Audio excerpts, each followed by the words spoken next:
Ciao everyone, it's Machettino, and today I give you 5 reasons to love and hate the Yaris GR. Nearly 2 months have gone since when I took delivery of my brand new Toyota Yaris GR. So far I've covered about 2,200 kilometers, so I have to say that day by day I'm discovering all the good and bad things about this car. First, I would like to show you a couple of modifications I've done since when I took delivery of the car. You're gonna notice the first thing, just look at it. Now the car is 3.5 centimeters lower. The stock suspensions are way too high. It looks like an SUV, but now I think it's right. Second thing, I have added some brand new brake hose lines and now the brakes are simply perfect. But we're gonna talk about that later on. Last but not least, as you can see, I have added also a brand new splitter.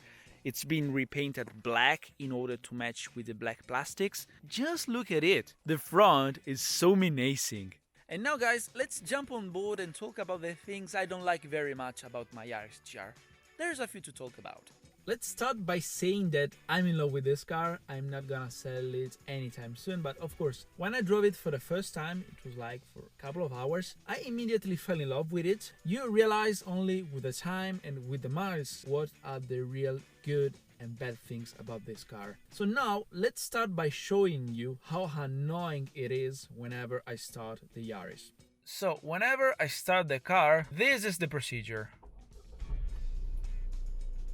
First thing, I need to press this arrow, this time to take this pop-off off. I need to fill up, but usually when I'm starting the car and the engine is off, here we have a message that says, please don't rev it up too much. Yeah, sure, I already know that. So first thing, I press this button. Second, I need to press this one to disengage the lane assist, which I find very annoying unless you're driving on a motorway. Then, that's not all. I need to press this button to disengage the start and stop, which is very stupid. That's not all, because I need to press this empty button, which allows to engage the rev match on downshift. This is very comfy when you're driving in the city.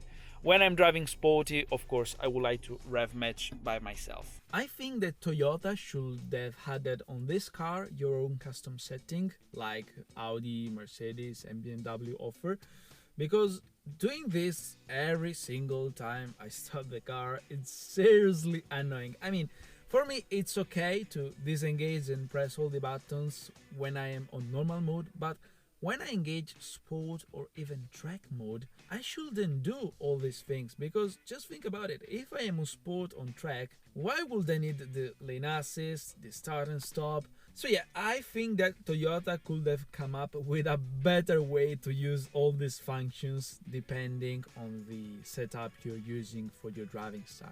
Anyway, let's move on, because another thing I don't like very much about the Yaris GR is this. Let me start the engine again. We're not gonna press all these buttons one more time, nope, just listen. Let me open the door.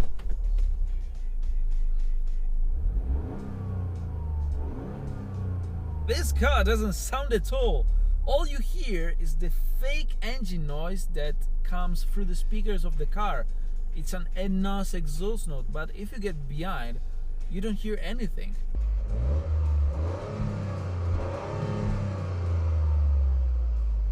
I get that sooner or later most cars will be 100% electric, and today cars like this have the OPF, huge catalyst, but come on, I think that Toyota could have come up with something better than a fake noise announced through the speakers. Don't worry guys, a solution is coming very shortly, because as we speak, my brand new full titanium exhaust system is being built.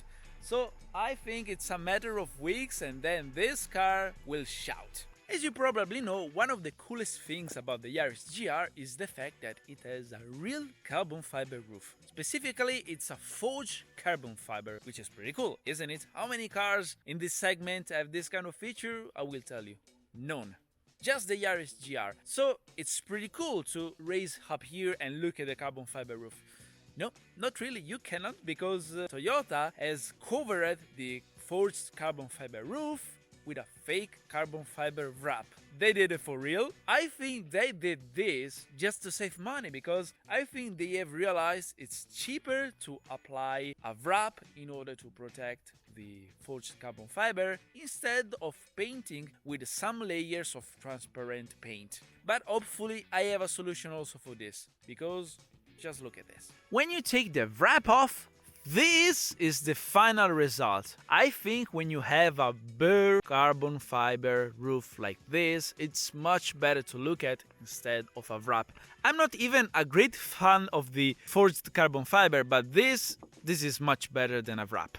And just in case other Yaris GR owners are wondering, I didn't simply remove the wrap. I had to polish the surface, work a little bit, and then my workshop has applied 3 layers in order to protect the carbon fiber from the sun. But once ready, I think the result is quite good. Let's move on, guys, because another thing I don't like very much about the Yaris GR is the driving position. As you know, I have also an Abarth 500, which is very known to have a pretty high driving position. Even this car, I think that the driving position is pretty high. I am told about 1 meters and 74, and I have no problems, but I have read that other taller owners have a problem with this driving position because they literally touch the head, and many people have gone for a solution to make this seat lower, or worst case scenario, they have replaced the seats with others that are actually lower than the stock ones. That's not all, because when you are in the driver's seat, one thing that you may notice is that the rear view mirror, that it's stuck right there, it's actually big and not in a very ideal position, because if I stand like this, it's kinda more or less okay, but if I try to stay a little bit taller, I realize that the mirror is covering a lot of my view. And do you want to know something, guys? The day I took delivery of my GR, the exact moment I drove off the dealership, the first thing I did was to press on the map button to engage the navigation and drive back home because I didn't know the route. The first pop-up message that I saw on the infotainment was navigation not available. I made some research, and I have noticed that outside Italy, Toyota has decided to offer a lot more options. For example, here in Italy, the Yaris GR is available just with the circuit pack. So you have better tires, better wheels, better suspensions, you have the 2 LSDs. And when I went to the dealership to order the car, it took me like 30 seconds to make the configuration, because basically the only thing I could choose was the color. And by the way, outside Italy you can even go for white pearl. Here it's not available. And talking about options, with the circuit pack there's really many options, but when I found out that outside our market there's things like the JBL audio system, the sat nav, head-up display, the heated steering wheel and seats, I was like, why did you do this, Toyota?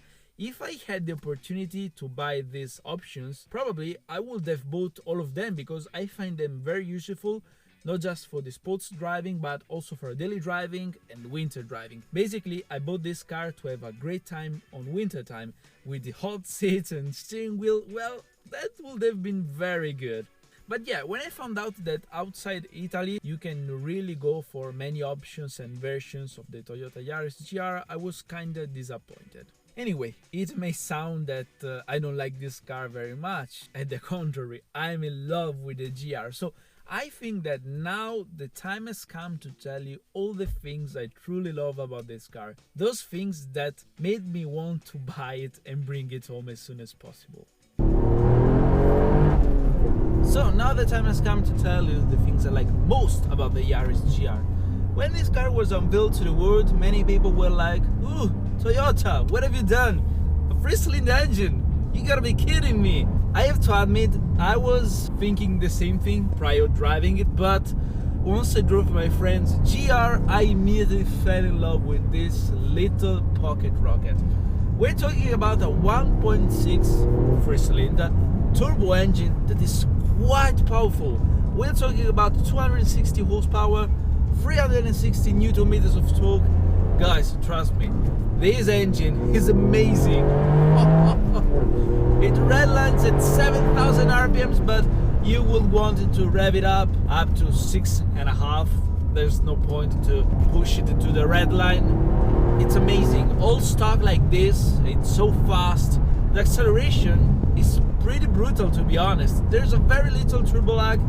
If you think about it, Toyota claimed 0 to 100 kilometers per hour in 5.5 seconds. The unofficial 0 to 200 has been claimed in about 22 seconds. Just to make a comparison, my Ferrari 355 goes to 100 kilometers per hour in 4.7 seconds, 0 to 200 in slightly below 18 seconds. So it's not that far, and it's just a 1.6 liter engine.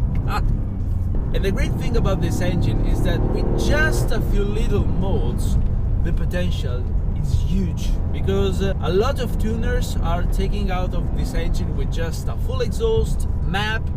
We're talking about 340, 350 horsepower with 100 octane fuel. So that's a lot for such a small and light car.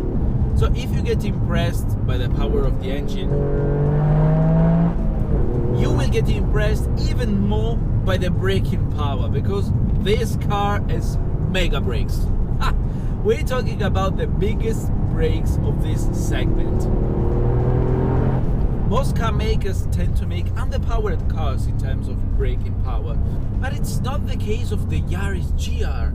In the front we find 356mm discs, in the back 297. It's impressive because so far I never felt the fading on this brake. It feels like these brakes never get tired. They still offer a lot of power. They just keep pushing and pushing.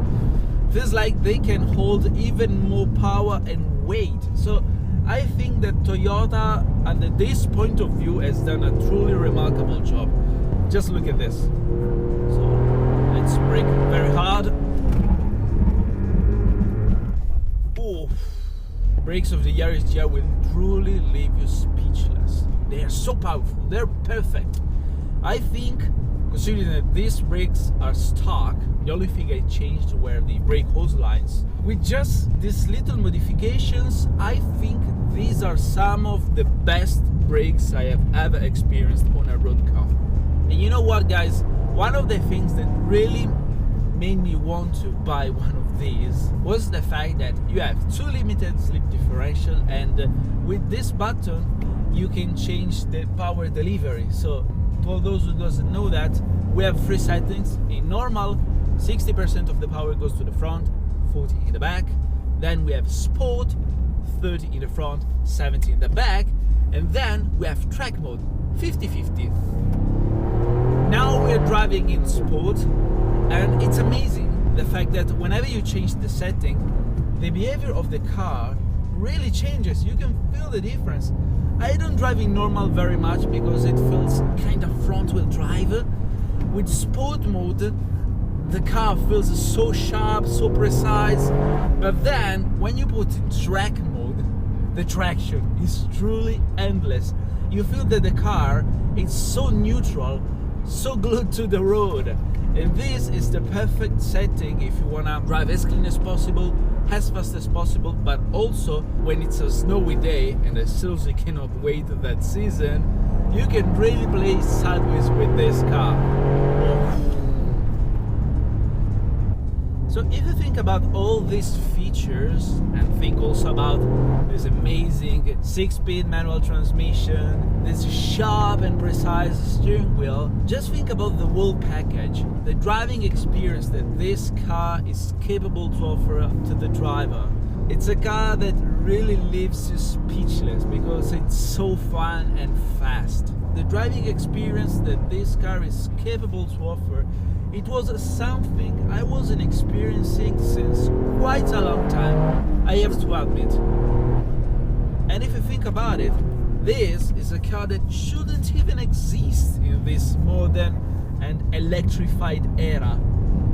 And no wonder this car is having lots of success, because it is something that nobody makes anymore.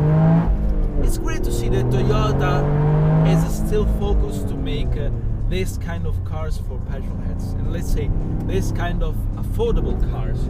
Many people say, oh, this car is so expensive, but just look at its competitors. There's nothing like this. there's no competitors that are capable to offer this driving experience and fun factor. And this is the key factor that made me decide that I had to buy a Yaris GR. The driving experience will leave you with a massive smile on your face, that's for sure.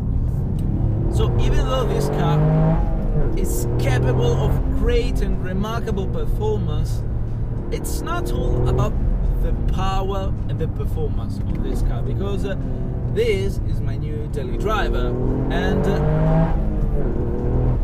driving this car on a daily basis, this car is quite impressive also under this point of view, because Toyota wanted to focus very much on the performance, but I think they have found the perfect compromise between comfort, daily usability, fun factor.